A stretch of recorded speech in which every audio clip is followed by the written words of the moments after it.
Hi and welcome. I am Sasha. I am the owner and creator of the Little Dog Retreat, littledogretreat.com, and the course creator of how to cook food for your dog at home. Now, there are a couple things that I hear when working with people that are the fears and concerns on making your own dog food. And realistically, I want to cover those right away, and then we'll kind of get into how to actually make the base food for your dog. Now, fear number one is that you aren't going to do a good enough job. This comes up time and time again, that you've heard so many kind of horror stories of dogs getting sick, or you just feel like you're not emotionally or mentally or financially equipped to give your dog what your dog needs to have a thriving lifestyle. Yet, you really don't believe in commercialized dog food. So you're kind of stuck. You don't really know what to do. And I want to quell that fear first. So first of all, if you are putting a balanced diet together, you will not fail at giving your dog enough nutrients. If you are putting together even multiple things, and I'm going to say 3, if you put 3 different things in your dog's food continuously, you'll be fine. Your dog will get enough nutrients and be happy and healthy. Now, watch your dog. If your dog is losing weight, you're probably not giving them enough healthy fats. If your dog is throwing the food up, you're probably adding too much bulk or carbohydrate to your food. So this is gonna be kind of a learning stage right in the very beginning of what your dog truly needs. Specifically, not what your dog has been used to in kibble, especially if you're coming from a situation where your dog has special needs now, special dietary needs, or they're showing a lot of allergies in the food that they've been consuming.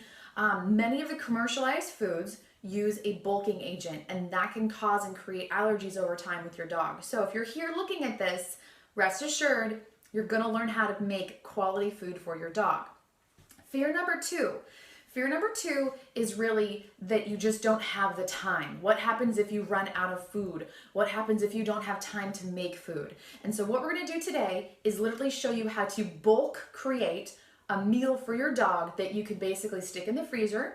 This should last a full month. Now, your dog's size will determine how much you need to make officially, but we're gonna make quite a few patties here today, and then you'll freeze them. Now, I'll be totally transparent and honest. I also supplement with dog food. So my dogs are in their elderly years.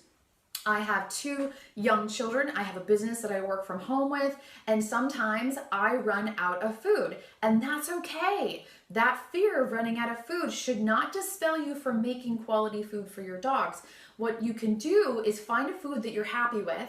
We use a pate version, and I basically have cans on hand all the time. Now, if you want to get away from commercialized food, I completely relate. However, this is a nice substitute in those moments where you realize, I'm out of food. So that's okay. You can do both.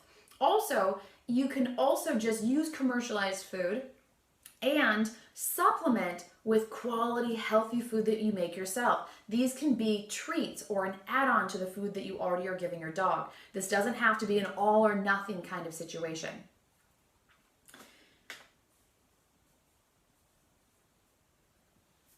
The last fear is probably the one I hear the most, and this is it's too hard. It's too hard to make dog food. You don't understand what's going on. You don't understand what's involved, or you may have been hearing from your vet or things that you've read online that dogs don't thrive on this kind of food situation.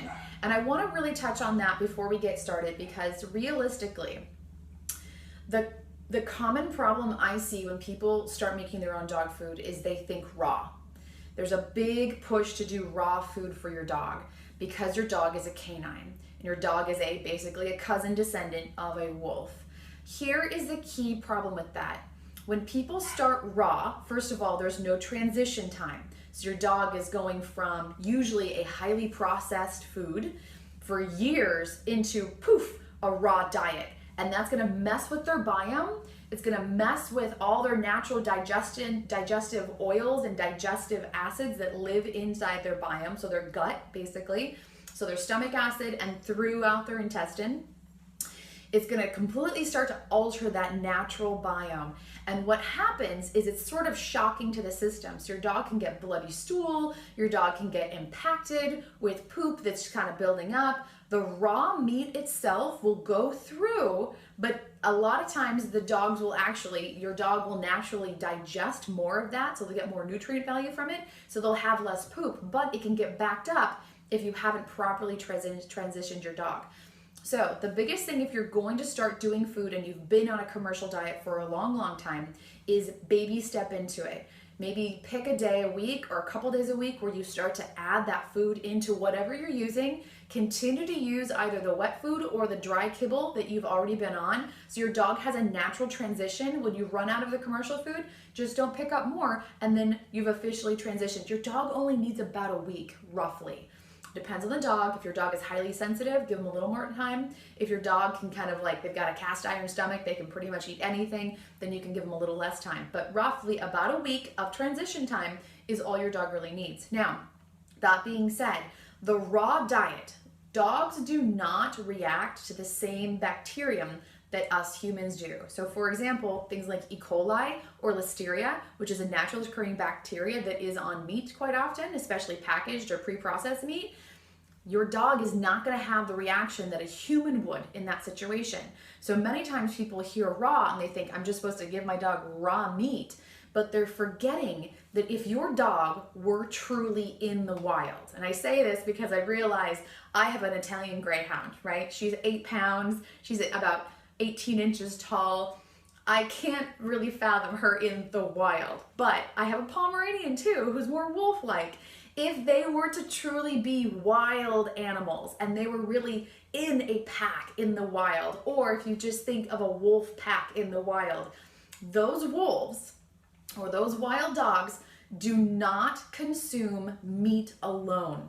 And this is one of the biggest falsities in the raw meat movement, or feeding your dog a natural canine kind of, unprocessed food meal plan, is because we all kind of fall prey to this situation in our brains where we think, oh, if they were in the wild, they'd be eating meat. Yes, they absolutely would. However, they would also be consuming the rest of that animal.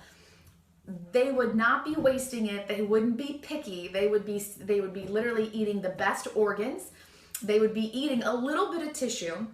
They would be getting basically plasma. That's in the blood, right? The blood. And then they would be consuming, when they consume the organs like the stomach and the intestines, they're going to be consuming, this is a meat tissue, but guess what's in that? Carbohydrates, vegetables, all of the nutrients that are missing in a raw meat diet. So if your dog was truly in the wild, they would be getting a full nutritionally balanced meal by consuming the whole body of that animal. Now, it may sound disgusting to us to realize that, yeah, they're carnivores, but they're not true carnivores solely. They are basically omnivores, because they would be consuming all those vegetables, all those grasses, all of those, anything that animal had consumed, that's also going into the wolf's diet. And this is where people usually kind of come up with animals that get sick because they're on a raw meat diet, but they're not getting enough nutritional balanced meals. So what we're going to cover today is how to put carbohydrates, vegetables into your base food, and then how to add some extra things to make sure that your dog is truly thriving in their homemade meal plan. So let's get started. So what I have today, we've got our carbohydrates, we've got some vegetables, and we've got our meat. Now, when going to the meat itself, I'm going to highly encourage you to really pick quality meat. So if you want a quality digestive situation for your dog, you need to start with quality ingredients. So that means truly, it's not going to be the least expensive meat out there, but it's going to be quality meat, human grade meat. So if you would eat it, it's going to be fine for your dog. Now keep in mind that you don't want to give your dog anything with sauces. So if you're making like barbecued something, or you're making a burger and you've got extra sauces or dressings on it, that's not for your dog. Don't give them that. This is totally separate from scraps on a table.